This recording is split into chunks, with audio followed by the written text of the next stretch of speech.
अंगणवाडी मानधन केव्हा मिळणार आहेत? किती मिळणार आहेत? सेविका आणि मदतनीस ताईंना केंद्राचं मानधन का विलंब होत आहे? आणि ग्रॅज्युटी केव्हा आपल्याला मिळणार आहेत?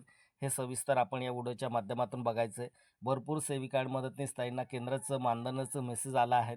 मार्च एंडिंग आहे. मार्च एंडिंगला कोणाला किती आले आहेत आणि कधीपर्यंत सर्वांना येणार आहेत? सेविका आणि मदतनीस ताईंना हे सर्व डिटेलमध्ये आपल्याला या व्हिडिओच्या माध्यमातून बघायचं. व्हिडिओ शेवटपर्यंत पहा. पहिल्यांदा तुम्ही चॅनलवर त्याला सुद्धा चॅनलला सबस्क्राईब करून घ्या. चला तर आपण व्हिडिओ सुरू करूया.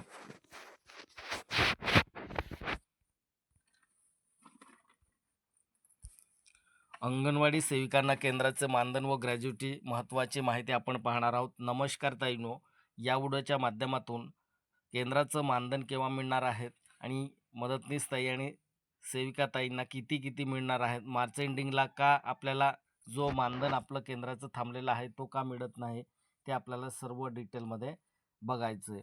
तर बघा, केंद्राचं मानधन काही सेविका ताईंना 9,000चा मेसेज आलेला आहे, तर काही ताईंना 4,500 रुपयेचा मेसेज आलेला आहे. सेविकांना 4,500 केंद्राचं मानधन आपलं गेल्या 3 महिन्याचं जे मानधन आहे, केंद्राचं मानधन थांबलेलं आहे. आणि स्पर्श प्रणालीनुसार आपण मागच्या व्हिडिओमध्ये पाहिलं होतं, स्पर्श प्रणालीनुसार आपल्याला रजिस्ट्रेशन करायचं हे देखील आपल्याला सगळ्यांना माहीत आहे. परंतु आपल्या युनियनने प्रयत्न केले.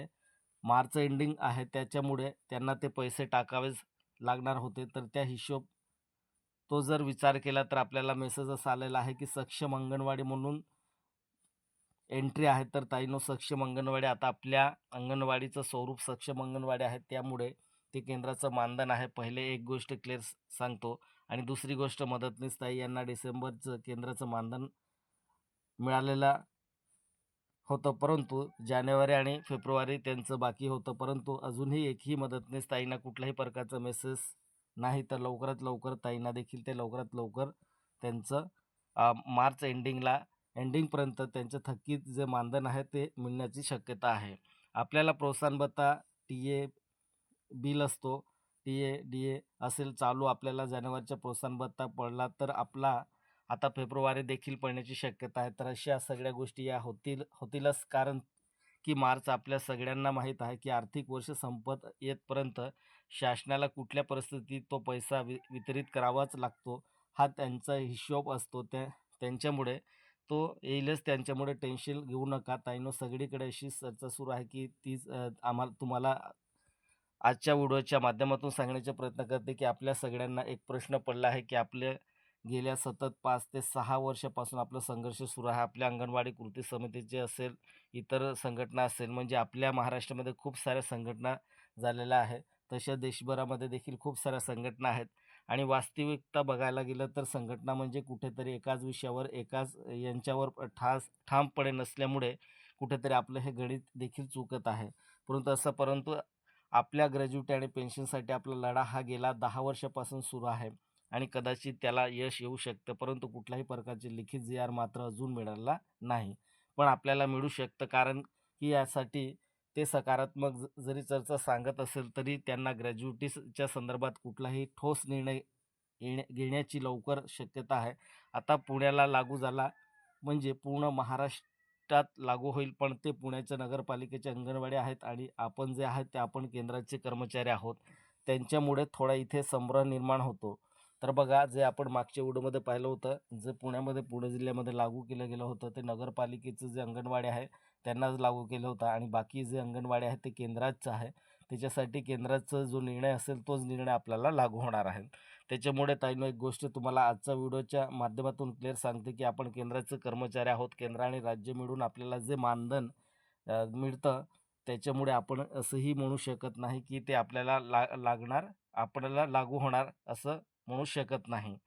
तर तर असं आपण म्हणू शकत नाही, कारण अजून आपल्याला तसं कुठल्याही प्रकारची लेखी स्वरूपामध्ये आपल्याकडे लेटर उपलब्ध नाही किंवा युनियन देखील उपलब्ध नाही. बघा, कुठल्याही प्रकारचा जोपर्यंत जी-आर हातात पडत नाही तोपर्यंत आपण त्या गोष्टीला अगदी ठामपणे बोलू शकत नाही.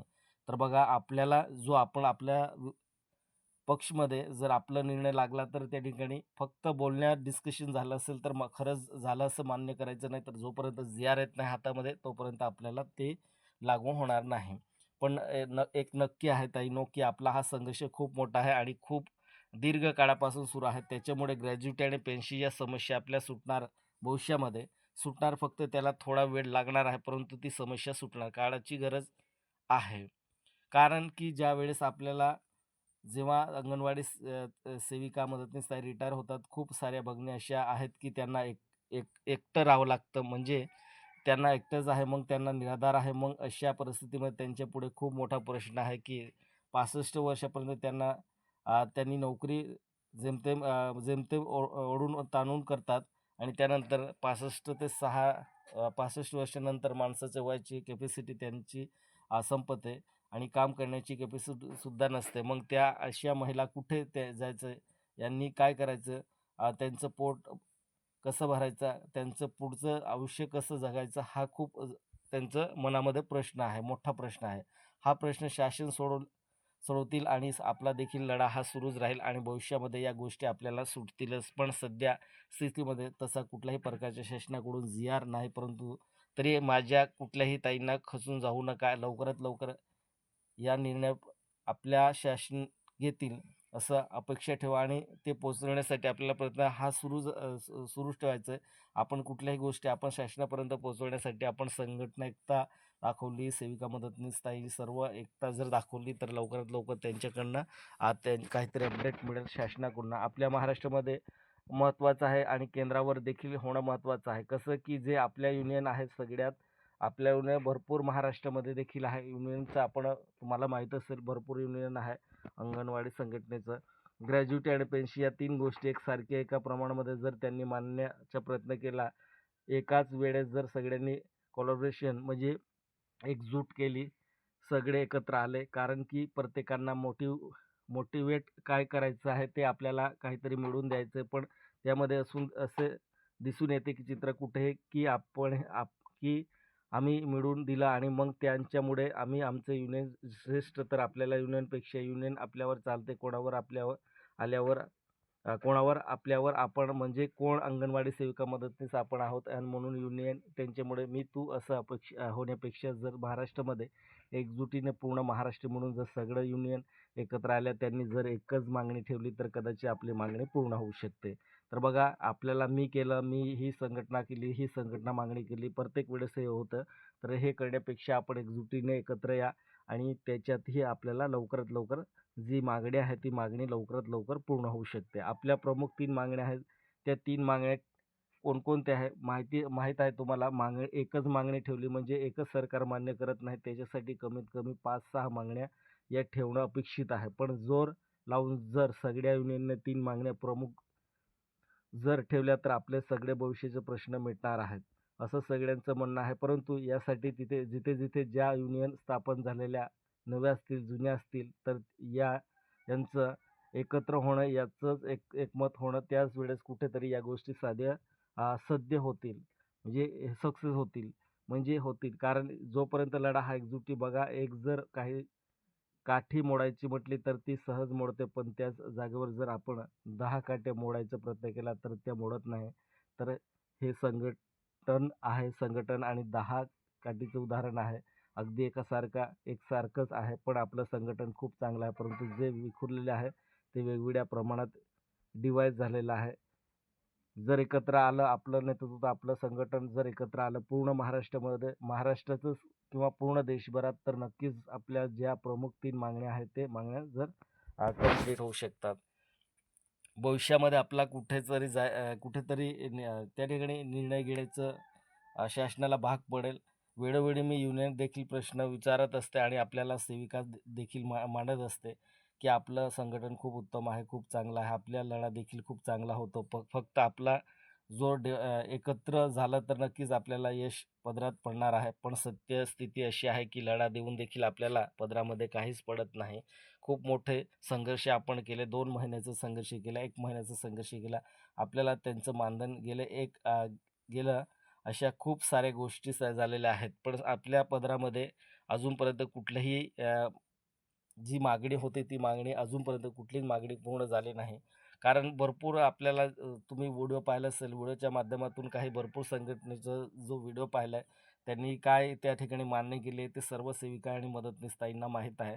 तर त्याच पद्धतीने आता जर ते त्या व्हिडिओच्या माध्यमातून असं बोलत आहेत, तर आपण जर एकजुटीने जर एकत्र आलो, तर 100% त्या ठिकाणी शासनाला झुकावं लागेल.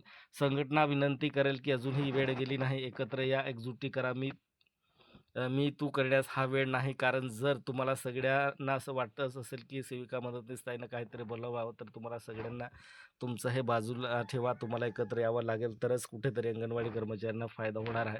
आजच्या व्हिडिओच्या माध्यमातून एवढंच सांगायचं होतं, की ताईंनो, तुम्हाला जे ग्रॅज्युटी आहे, पेन्शन आहे आणि जो मानधन थकलेला आहे, तो मानधन लवकरात लवकर मिळावं हीच विनंती शासनाला करतो. कारण नवीन प्रणाली आल्यामुळे, ते स्पर्श प्रणाली आल्यामुळे त्याच्यात नोंदणी होत आहेत आणि जे मार्च एंडिंग आहे, ज्यांचं पेंडिंगला आहे, प्रोत्साहन भत्ता पेंडिंगला आहे किंवा त्यांचं मानधन बाकी आहे, ते मानधन लवकरात लवकर या महिन्यात मिळावं हीच मी शासनाला विनंती करतो. धन्यवाद.